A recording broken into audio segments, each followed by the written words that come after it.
Najprej pa o obsežnem požaru v proizvodni hali celjskih mesnin sinoči. Kar 80 gasilcev se je borilo z ognjenimi zublji, gašenje je bilo izredno zahtevno, intenzivno. Na požarišču so morali ostati še celo dopoldne. Veliko nevarnost je namreč pomenila konstrukcija pogorelega objekta, ki je popustila. Vzrok požara še ugotavljajo, že zdaj pa je jasno, da je materialna škoda velika. Na prizorišču je bil Rene Markič. Takole še danes na prizorišču policija in gasilci.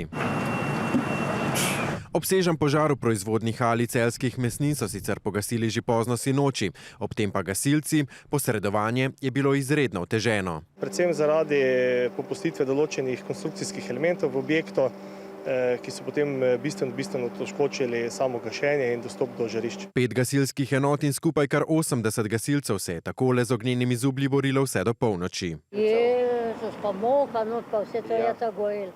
Bilo je polno gasilcev, sam ne vem pa nič točno, kaj se je dogajalo. Pa ste kaj slišali, je bil velik požar?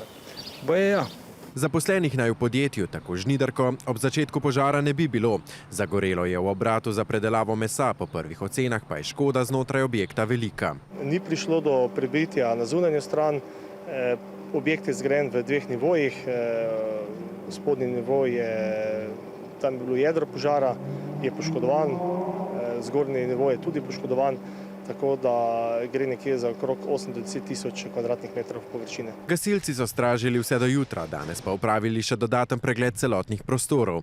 Med požarom se ob tem v okolje niso izlile nevarne snovi, prav tako pa tudi niso zaznali povišanih vrednosti nevarnih saj. V podjetju se na naše mnoge klice danes niso odzvali, iz policijske uprave Celje pa so potrdili le, da so bili obveščeni o požaru, vzrok pa da še ni znan.